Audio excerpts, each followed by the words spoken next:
We've all heard the phrase, if it ain't broke, don't fix it. While that might be an okay approach towards your old lawn equipment, you wouldn't do that with your car unless you like being stranded on the side of the road. Likewise, this approach does not work for leadership. If you wait to develop your leadership until you're in a time of crisis, you'll be stranded.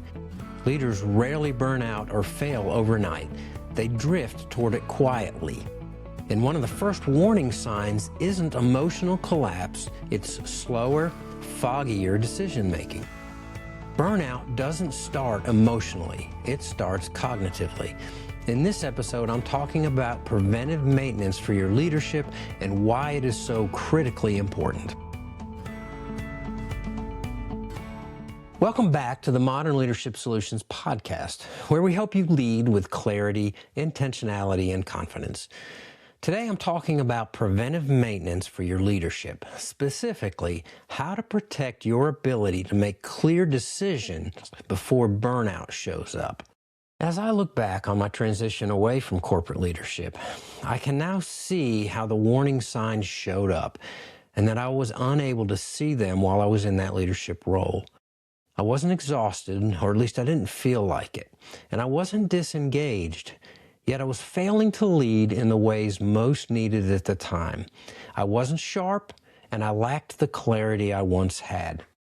Decisions that used to take minutes were now taking days or weeks, or sometimes not at all. And I found myself revisiting decisions after I had already made them. I would analyze something from multiple angles, then set it down, come back to it, rethink it again. Classic paralysis by analysis.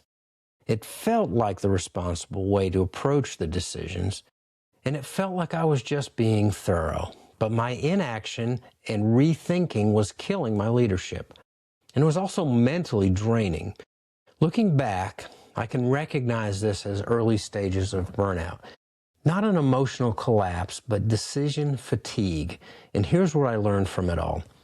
When decision clarity declines, leadership effectiveness declines. Unfortunately, I didn't see it in time. So, let me ask you a few quick questions. Are decisions taking longer than they used to? Are you second-guessing yourself more frequently? Are small decisions draining more energy than they should? Are you postponing difficult conversations? Are you mentally drained at the end of the day, even when nothing catastrophic happened? If several of those resonate, you may not be burned out, but you may be drifting toward it.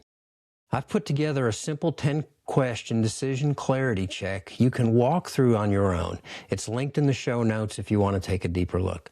But for now, let's talk about prevention. The if it ain't broke mentality is reactive thinking. Healthy leadership, on the other hand, is proactive and preventative in its thinking.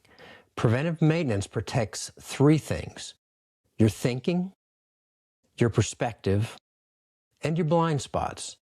Burnout narrows all three of those. So let's talk about the first thing that preventive maintenance protects: your thinking. When you're not mentally growing and exercising, your thinking contracts similar to the way your muscles atrophy when you don't work them. And when your thinking contracts, decisions feel heavier and slower. They can feel more difficult to make. Better mental practices can reduce this cognitive strain. The preventive maintenance practice for this first area is a personal growth strategy.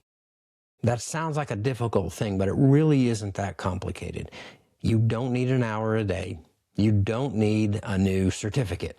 Start with 15 minutes, a short podcast, or a chapter of a book. A structured leadership framework of some sort. Consistency matters more than the volume.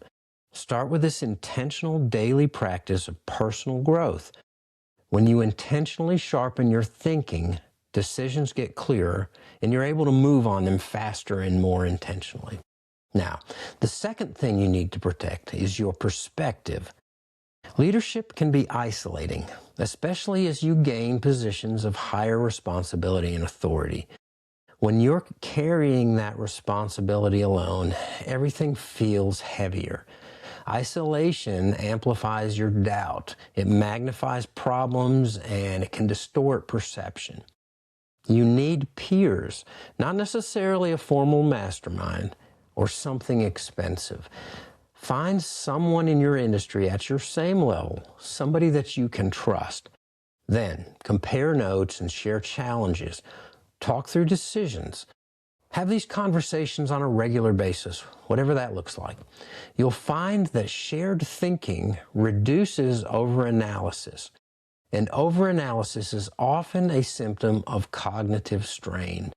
It can lead to that decision paralysis.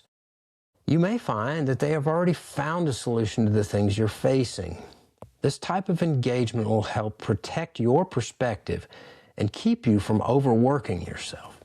So, let's move to that third area that needs protection, your blind spots. This is the one that many leaders resist, or at least refuse to acknowledge that they exist. Everybody has them, and the sooner you recognize that, the faster you can minimize them. High performers tend to process internally. I know that I do this. We replay conversations, and we do a lot of what-if thinking. We think about various scenarios in our heads over and over.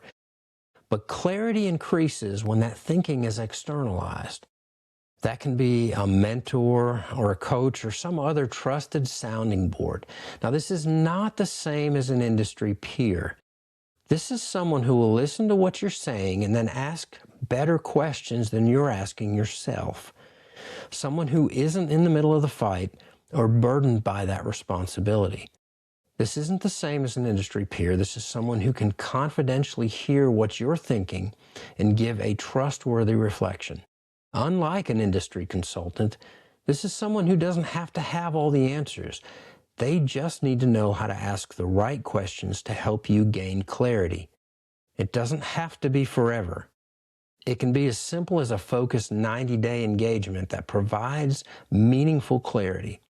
But having someone who sees what you can't protects you from that subtle erosion. One of the things that I found when I got my first coach was that I needed to learn how to be coached. I was still in the CEO mode, portraying everything through a positive filter. I had to learn to turn that off. I had to learn to trust my coach and talk about things without that CEO filter. Once I did that, my coach was able to ask the right questions and help me see things more clearly. I can say from my own experience that it works. So, in wrapping this up, let me say this. Leadership doesn't usually collapse in a dramatic fashion. It erodes quietly. Burnout often begins not with emotion, but with diminished clarity and slowed decisions. So don't wait until something breaks.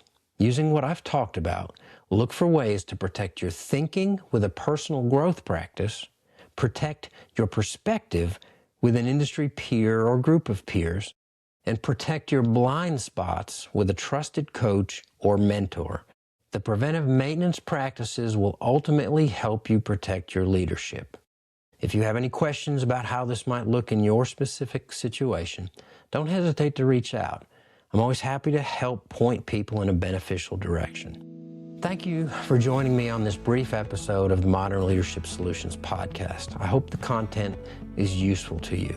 I would appreciate it if you would hit the like and subscribe buttons to be notified of new content. It really helps this channel.